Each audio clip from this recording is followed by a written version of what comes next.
Masih bersama kami di Sapa Indonesia pagi hari ini, pakar hukum pidana Abdul Fikar Hajar, penasihat hukum keluarga Yosua Huta Barat Martin Lukasi Manjuntak, dan kembali bergabung di kesempatan kali ini, yakni penasihat hukum Richard Eliezer, Roni Talapesi. Selamat pagi Bang Roni.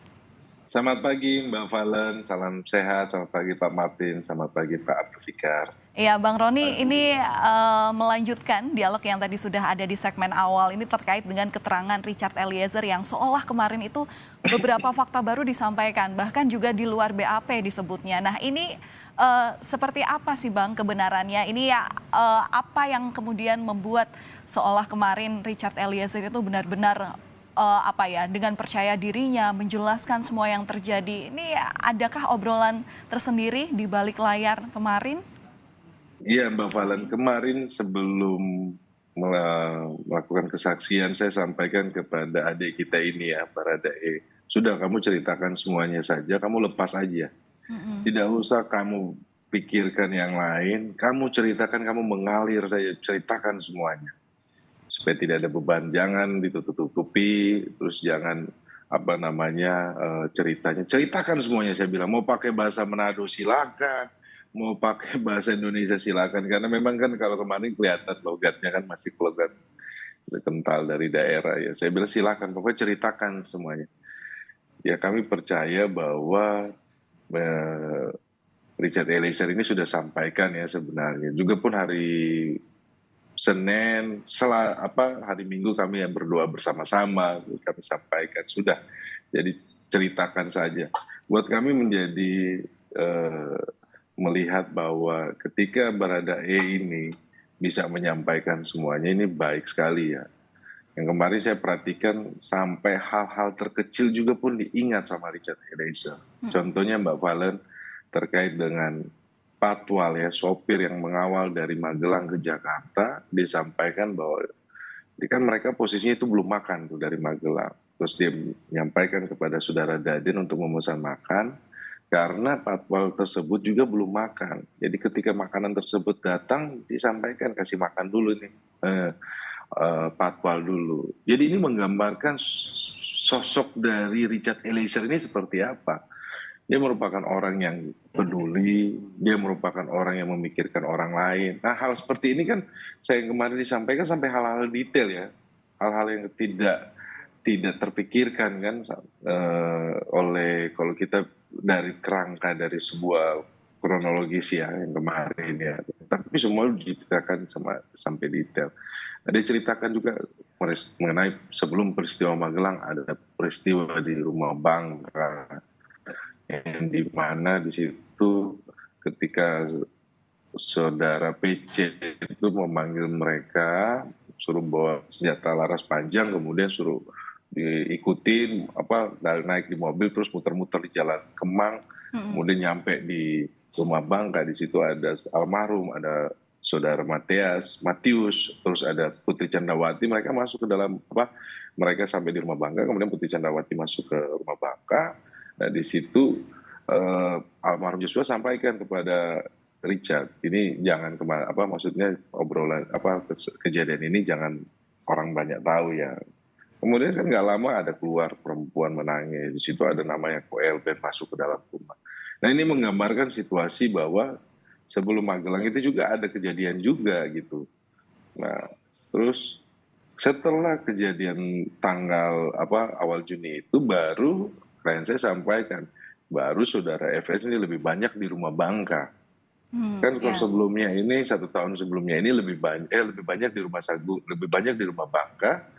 1 tahun terakhir ini lebih banyak di rumah Bangka, weekend saja baru di rumah Saguling. Tapi setelah kejadian awal bulan Juni pertengkaran tersebut, baru Verdi Sambo ini baru kembali ke rumah Saguling.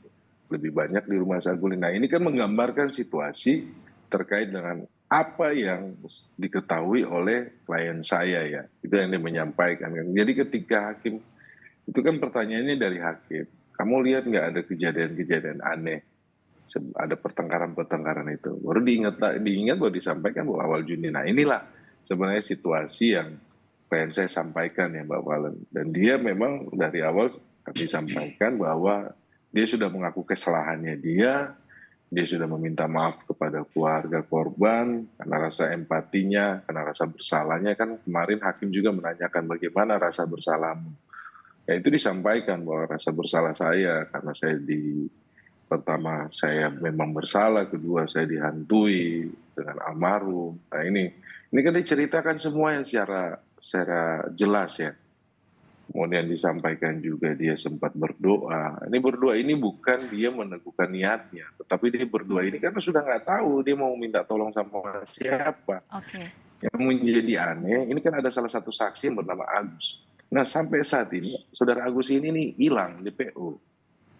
Oke. ART yang bernama Agus. Nah kenapa? Karena setelah Richard ini dia diperintah, kemudian disuruh ambil senjata almarhum Joshua, HS, diserahkan kepada Verdi Sambo, kemudian dia turun lewat tangga darurat itu, tangga dapur, kemudian Ya, dia berdoa di toilet.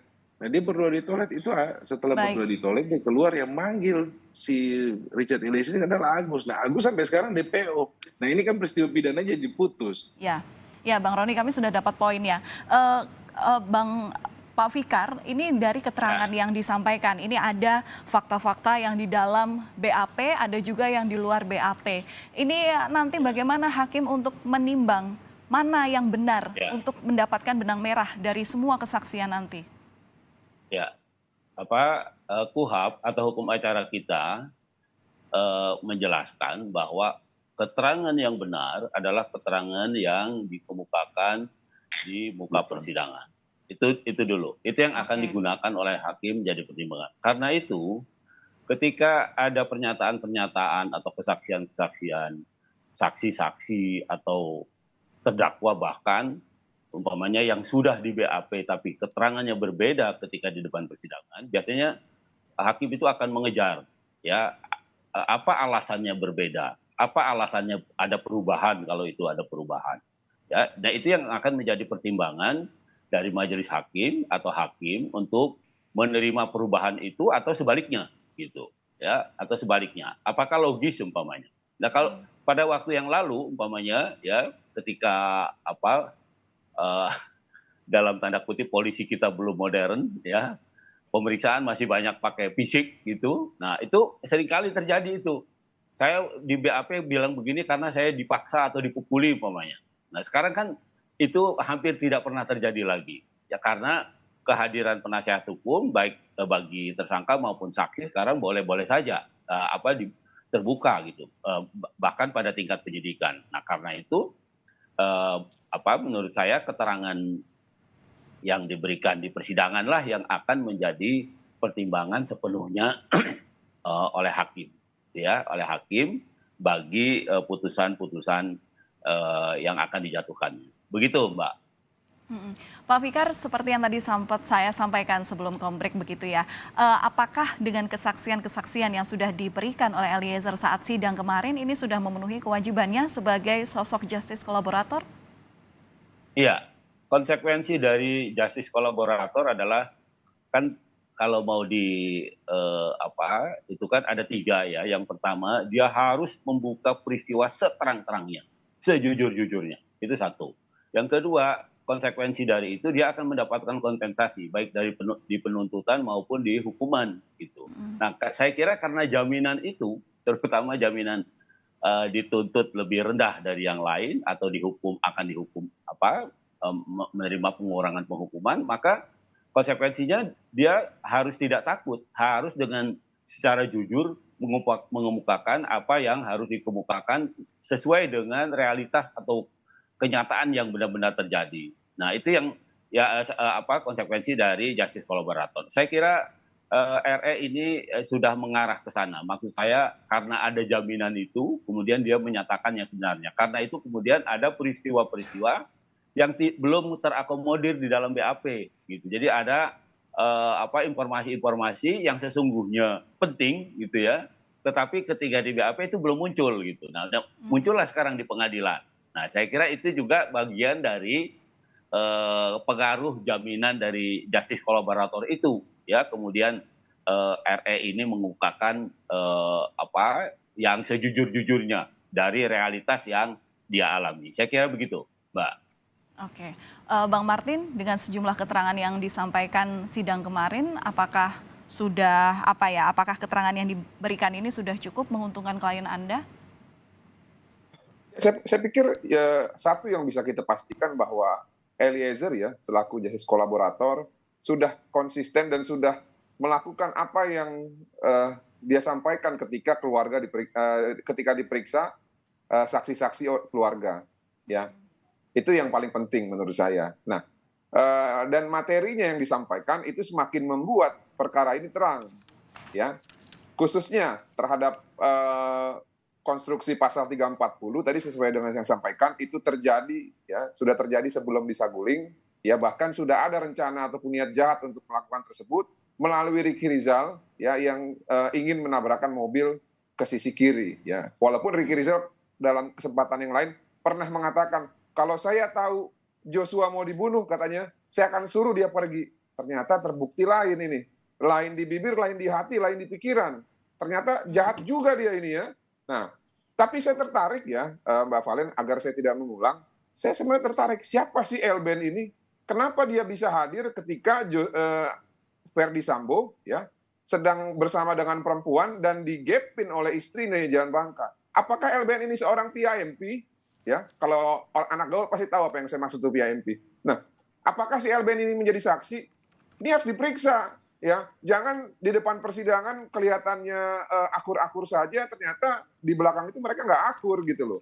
Karena akur atau tidaknya hubungan rumah tangga mereka itu menentukan ya sebenarnya motif dari kejahatan ini apa.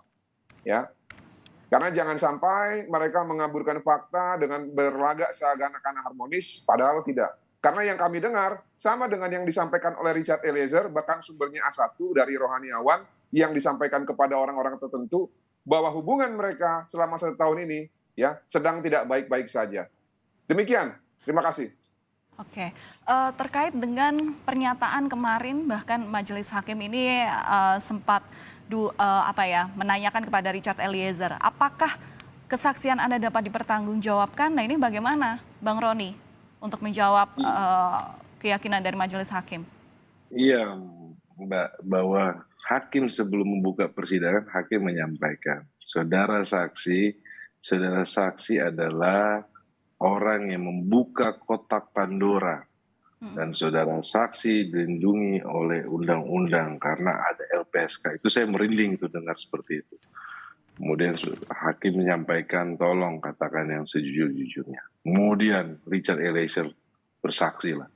Dan kemarin kesaksiannya itu seperti air mengalir, semuanya diceritain dengan jelas gitu loh. Saya lihat begitu. Jadi pun jaksa ketika menanyakan pun sama. Jadi saya pikir bahwa yang menjadi kesaksian majelis hakim sini kelihatan sekali. Ketika dua terdakwa PH-nya yang saya heran harusnya menjadi penasihat hukum dari para terdakwa tersebut. Tetapi kemarin ini mereka seperti menjadi penasihat hukumnya dari Verdi Sambo. Bang, singkat saja, adakah ada saksi atau strategi khusus yang akan dihadirkan dalam sidang terutama untuk menguatkan fakta-fakta baru ini terhadap Richard Eliezer? Saya pikir nanti kita ikutin saja prosesnya Mbak Valen. Ini kan masih ada persidangan yang saya bilang bahwa kami merupakan ada kejutan-kejutan, ini merupakan bagian dari kejutan. Nanti kita lihat berikutnya Mbak Valen. Baik. Terima kasih atas informasi yang sudah dibagikan di sini penasihat hukum dari keluarga Yosua Huta Barat, Abang Martin Lukas Simanjuntak, kemudian juga penasihat hukum dari Richard Eliezer, Bang Roni Talapesi yang sudah bergabung di segmen kedua ini, dan terakhir sudah berbagi informasi bersama kami. Terima kasih sekali lagi pakar hukum pidana Pak Abdul Fikar Hajar. Salam sehat selalu, sampai jumpa lain waktu. Oke. Terima kasih. Terima kasih.